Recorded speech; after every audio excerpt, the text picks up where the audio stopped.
My name is Tia and I'm from Leicester. So I was brought up in a Christian family and I always believed in God. At the age of 7 or 8, my mother passed away. Since then I had a broken relationship with God in the sense that I was angry that my mother passed away and I had no chance to spend time with her. And during that time I was with the close family relatives. I was sexually abused and physically as well, growing up. That made me more frustrated, confused, lonely, as my father had to go back to Libya. That's where I was born, leaving us behind in Pakistan. I was by myself there in a boarding school. So I think at the age of 6 or 7, that's when I was alone. And after that, I couldn't spend time with my father or mother. Sometimes I would ask myself a question that why am I alone? You know, where are my parents? So anyway, then eventually my father came into England and then I came as well. During that young age at 7, 8, 9, I would say, when I was experiencing sexual abuse and all that, I began noticing that I had this strange attraction towards women, and I didn't even know what it was, and I felt uncomfortable with men. And at that time I didn't know that maybe it's because of the abuse I had, the sexual abuse or whatever. I just didn't pay much attention to it. And then when I came into this country, I was probably around 14. As I started going to school, tried to have a relationship with my father as father and daughter, because we didn't have that relationship. I was struggling, and opening up about the past to my father, about what happened back home. It was hard for him to understand. So not having that acceptance from him also broke my heart, and I just never got to build that relationship with him. And then as I was growing up, I discovered that the attractions that I was feeling towards other women has a name, which I wasn't aware of. Well, unfortunately, we ended up into another religious organization called Jehovah's Witnesses. And there I confided in the elders because I knew I had to speak to somebody. I wasn't practicing anything then, and I just wanted to get it off my chest. Because I had the Christian upbringing, I kind of knew that they were wrong feelings. I somehow couldn't accept them, but I knew they were real. And I confided in them, but before even I got to my father's house, they'd already spoken to my dad. And my father didn't take that nicely. So basically, things happened and then we were asked to leave the house. And when me and my sister were asked to leave the house, we left. And that's when I started exploring my sexuality. That's when I found my freedom. And I pursued the same-sex attraction. In 2016, I started getting into depression. I had a girlfriend. I was living with her. I had a perfect relationship, But as I was getting depressed, I didn't understand what was happening to me. I started hearing thoughts in my head to kill myself. I got scared. The thoughts were real, that actually I wanted to act on that. And one day I was actually thinking, should I cut my wrists? Should I overdose myself with something? What do I do? Strangely, I heard another voice, a different voice that I never heard before. And that voice told me, what is stopping you from God? Try God. It made sense to me in that instance. I thought, okay, yeah, I will try God. Even though all my life I've been so angry at him. I used to cuss at him. I just started thinking that he doesn't exist. He doesn't care. I had so much anger towards him. And I heard that voice. I thought, okay, let me just speak to this guy who's God. So I got up from the sofa. I started crying and I said that I've done this in my life, I've done that. And as I'm saying these things, the actual images of the things that I did wrong started flashing before my eyes one by one. And I'm looking at them and I'm saying, I've done this, yes, I've done that, I've done this.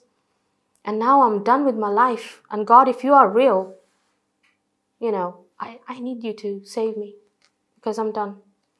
And I said, I am so weak that right now, after I finish talking to you, I'm going to go outside and have a cigarette. I used to drink a lot. I used to smoke a lot, even clubbing. I used to hang out in gay clubs. I had lots of friends like that. That same day, when I stopped crying and saying these things to God, I just noticed that as I opened my eyes, I noticed something heavy just lifted off of my shoulders. I physically felt that. And when I looked outside the window, everything looked so green and fresh. It's like it just rained. And I didn't even know what happened to me. I felt so much peace in my heart. I didn't even know where it was coming from.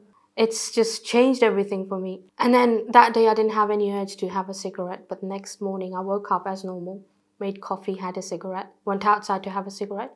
I took the first puff, and that tasted so horrible. It physically gave me shakes in my legs. And I just threw the cigarette away, and I was thinking, what just happened to me? You know, all day I didn't smoke again. I just kept looking at the packet thinking, maybe they put extra nicotine in there or extra tar. Something must have happened. So next morning I wake up again, I did the same thing. And the same taste and same feeling happened again. And then a week passed by, a month. I just didn't get the urge to smoke again. It's been over 3 years now. And my depression and everything just like that, it's just disappeared. And I started reading the Bible. I became more hungry for God. You know, I just didn't feel attracted to women anymore. And I just didn't know what happened to me. You know, because I knew that I was born this way, because from a very young age I had that. But then it just changed. I just don't know what happened. But people who say that gay is who you are, I disagree with that, because I've been through that. I know what I felt was real. I was in a committed relationship, so much so that I wanted to get married and settle down with that woman. And for me, it was real. You know, this is eventually something I wanted to do. I'm still in shock. I still don't understand how. To people who say the change is not possible or should not be allowed, I would like to tell them that change is possible and it's part of life. You know, if I hadn't gone through it, I would not have believed in it. But because I know I had that change, I would say that why not give that opportunity to anyone who wants to change? And it's not like I've changed to be a bad person. You know, if anything, I'm more caring than before, because I remember that life, I was a very selfish person and I always thought about myself. But that change of heart that I had, it just amazes me, because it's more kind of in a loving way, that I love people more now. And that change is so much better that I do not experience any depression anymore. I'm not anxious anymore. I don't sit in my bed for days and days and watch Netflix. I'm more active. I'm doing more things.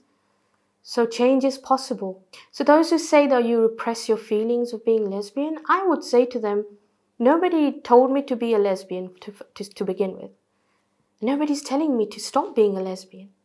It's the change that I have inside of me that is making me more happy than I was when I was a lesbian. Nobody's stopping me to go back into that lifestyle. I have that choice. But I don't have that desire anymore, so what can I do? Homosexuality, I've never heard that it's shameful, or, you know, when I grew up, initially, it was because of the religious things that I went through, that I knew is in the Bible. But I was not discriminating. I did not have that discrimination even when I came out as lesbian. When I was lesbian, I was not against heterosexuals. So why is it that now I don't want to walk on that path, that now it feels like there's a problem with that? I feel discriminated myself now because I don't want to be in that lifestyle. I feel like there's an agenda that's being pushed onto me, and I don't want to be part of that. You know, this is my choice. I made that choice. Nobody asked me to. And not because the society is demanding that from me. You know, this is my decision. This is my heart, what I feel comfortable in. Initially, when I became a Christian, when I had an encounter with God, I was looking for people who have left that kind of lifestyle. I came across X Out Loud, and it gave me a sense of belonging, sense of fellowship with people who have had similar stories. But one thing we had in common is that they had this passion for God. And it's just become my family. So I remember society actually being against homosexuality, and to my surprise, now that I don't want to be in that lifestyle, they're pushing me back into it, saying, no, go back there because that is normal. Why shouldn't I have a choice? You know, society is accepting people who are saying, I identify myself as a unicorn. Why is that acceptable? And now I want to be a Christian and live godly values. Why is that bad? I just don't understand that. I think it's important for me to tell my stories because I would like to encourage people who are going through that, who are genuinely looking for help, that there is hope. There are people like yourself. Look at me, I'm here. You know, I've been on that lifestyle, I've come out of it, and I have no desire to go back. And I also feel that the government or the politicians or the activists, they have no right to take that freedom away. This is our right. As humans, we have a right because everybody has a right. I want to have my right as well, to live the way I want to live.